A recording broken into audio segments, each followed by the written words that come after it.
Today we're talking Bumble Foot. So if you think you're dealing with it or want to learn how to identify it and treat it at home, stay tuned.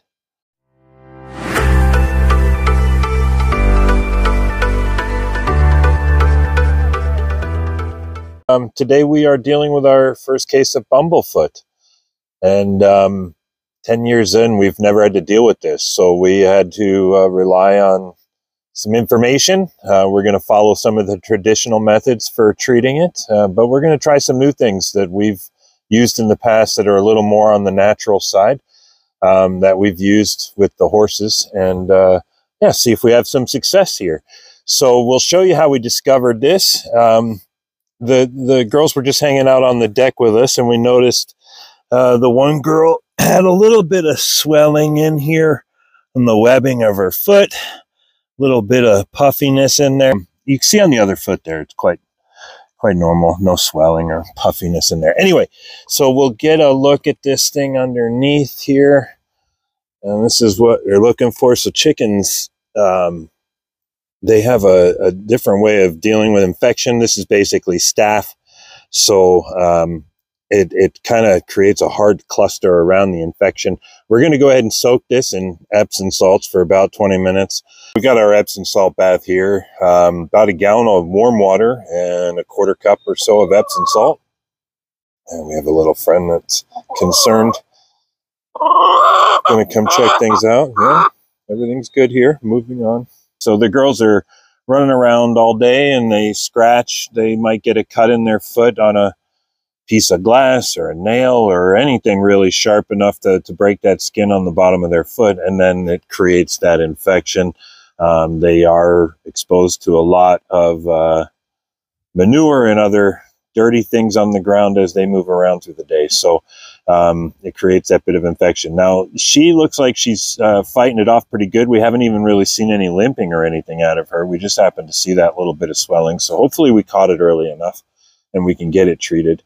So we're going to go ahead and pack some polysporin on this thing with some bandages. Make sure if you're using the polysporin that it doesn't have the pain relief one in it. There's a chemical compound in there that's not good for the chickens. So and make sure you use the dedicated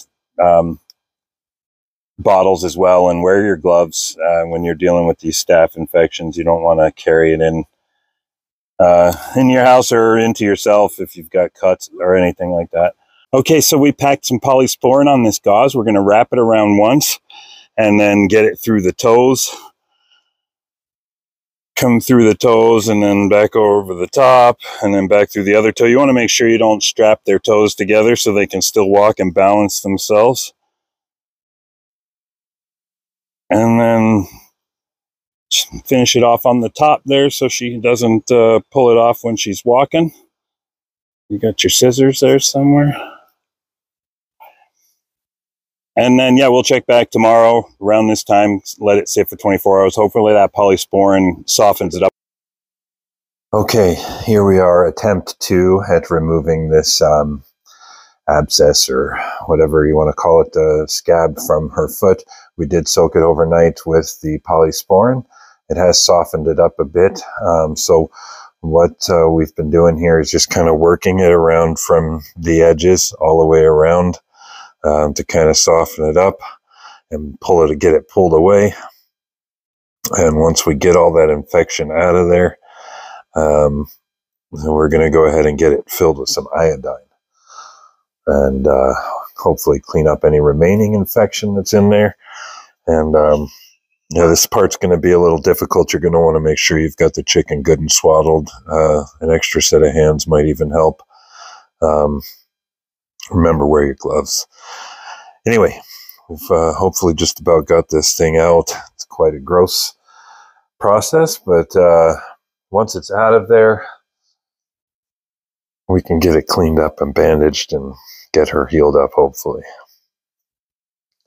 So these inner bits, you're going to have to reach in with the tweezers and really get a hold of it and pull it out of there. It's going to come out in pieces probably.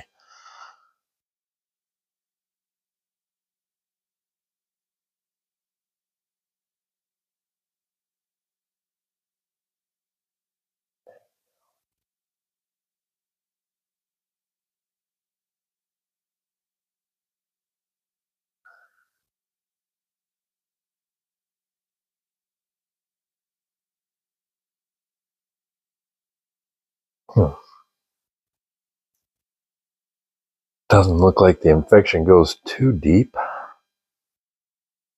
So we're going to get that last little bit of remaining nasty stuff out of there. Poor chicken's being a trooper.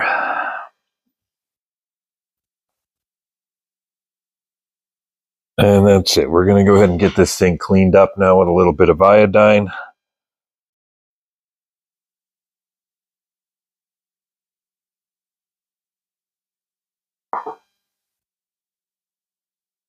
Get a good amount of polysporin on there.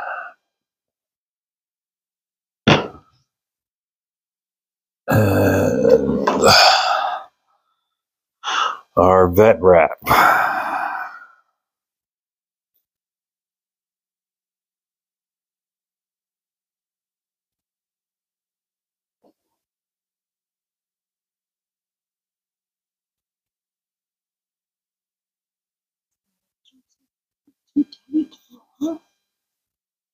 And there we go, folks. We'll leave that on now, and we're going to check it every day and probably clean it up and get her a new bandage and polysporin until it heals up.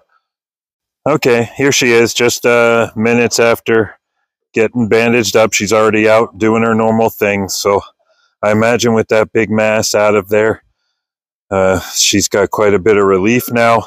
And hopefully we can keep this thing clean and get her healed up right away. One thing we followed up with after we got the initial infection removed and got it somewhat healed up after leaving it for a good day or so wrapped up with the polysporin and a bandage, we started treating with this. Now, a few years back, we started using this on horses. The main ingredient in this, or the natural ingredient in this, is wormwood. It also contains iodine and menthol and a bunch of other things, but it works really great at getting in there and cleaning out the cut. And also when you treat with this, you apply baking powder immediately after putting this stuff on, and it kind of cauterizes and creates a natural scab effect that helps keep dirt out of it, but also helps heal it up really quickly too. We've used this on horses in the past with really bad injuries. You just spray it on, and then you apply the baking powder. You basically just toss the baking powder into the wound, and that will neutralize the burning from the iodine and such, but also create a cauterizing effect there that will help keep it clean until you apply it. And you do that a couple of times a day. And we've already seen great success with her foot healing up naturally. And yeah, so check this stuff out if you want to try and go one extra step. We just find it easier than daily applying the polysporin and bandage. It's a bother to the chicken, and it's kind of a pain in the butt to have to do that every day for several days. So after a day or so of the bandage with the polysporin, you can switch to this. So thanks for watching and letting us share yet and again another one of our experiences here on the homestead. And we caught it early enough, so I think the infection was easy enough to remove and treat. But I hope this can help you out there if you're dealing with this for the first time and you're not sure what to do and you don't have a vet in your area that can treat this. We hope this video helped. This was our first experience. You'll see it was super easy. You had to get through some squeamish things, but aside from that, it worked out. And she's doing great, running around, and back to business as normal. So thanks again for support, and thanks for watching. Click subscribe if you want to check out more of our content.